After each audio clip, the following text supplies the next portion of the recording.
sexually transmitted diseases, including HIV/AIDS. Worse still, the test revealed that she has undergone multiple abortions. Once upon a time, in a quaint village nestled in the heart of Africa, where tradition meets faith and where simplicity ruled, there lived a young woman named Ego. She was the epitome of virtue, and so did everyone thought. Ego was a devout Christian, heavily involved in the church. She sang in the choir, led the prayer meeting, and even taught the children's Bible study. Her presence in the village was highly regarded, and the many mothers wished their daughters could walk in her righteous path. But behind the face of purity, Ego harbored a dark secret. She was not the saintly figure everyone believed her to be.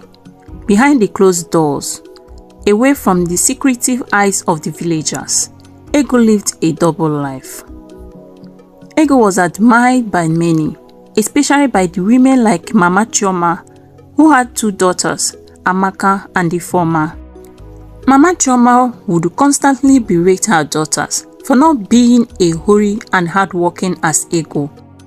Just look at her, she would say. She's always in the church.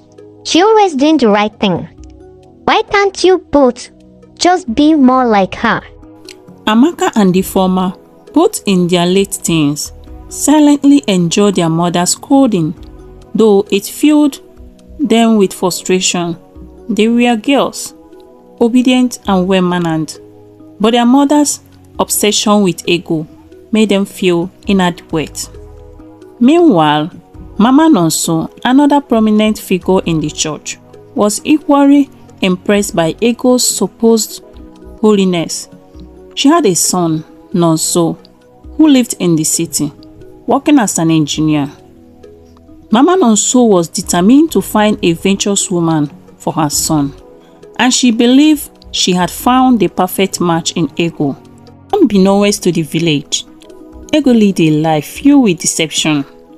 Every week, she would leave the village, telling everyone she was going to the church retreat in the nearby town. But in the reality, she would travel to a neighboring village, dressed in a modesty as she left, only to change into a seductive clothes and meet men in the hotel. Ego had become deeply involved in the hookup business. She had clients who paid her handsomely for her services, and it was through his secret perfection that she maintained her luxury lifestyle. No one in the village could ever imagine that their beloved church girl was leading such a life of sin. Ego also drank heavily and smoked in secret.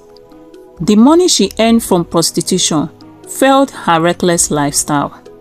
She had even given birth to a child out of wedlock and sold the baby to a wealthy family, a secret only known to a few people outside the village.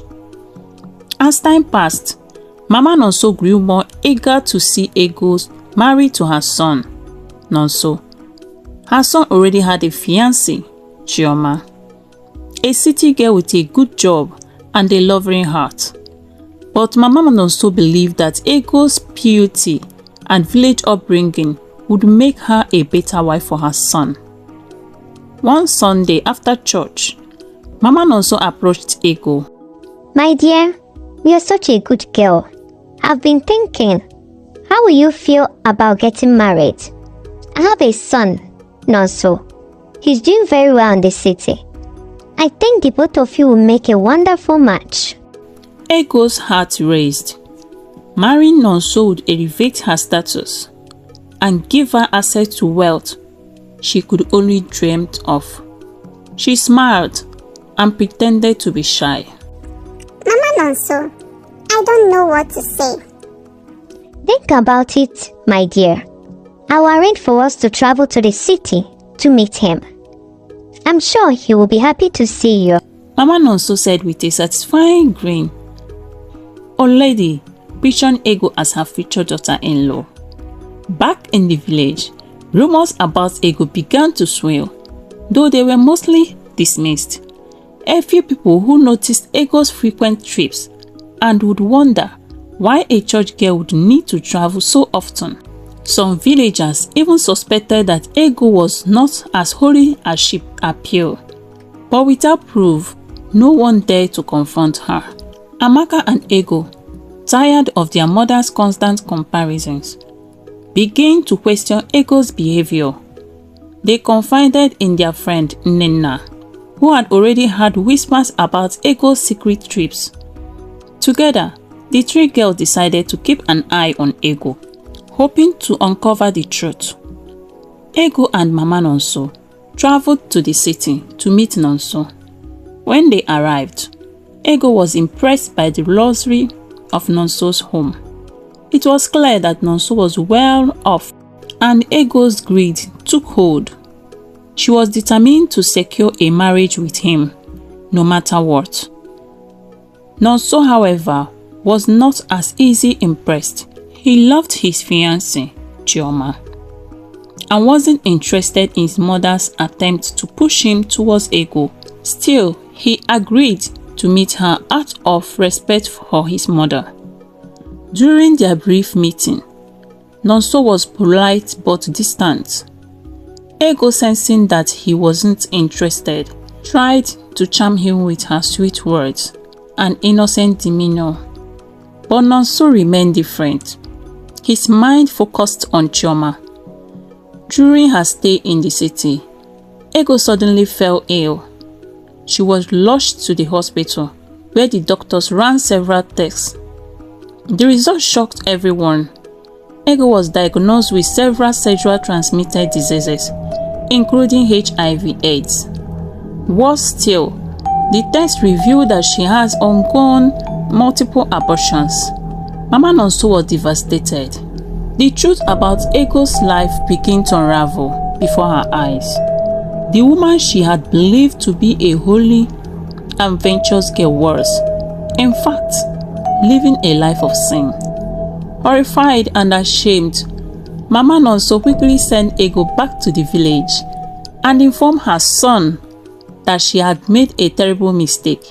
She urged him to proceed with his wedding to Chioma, who was the rightful woman for him. Word about Ego's illness and her double life quickly spread through the village. The gossip was relentless. Mothers who once praised Ego now warned their daughters to stay far away from her.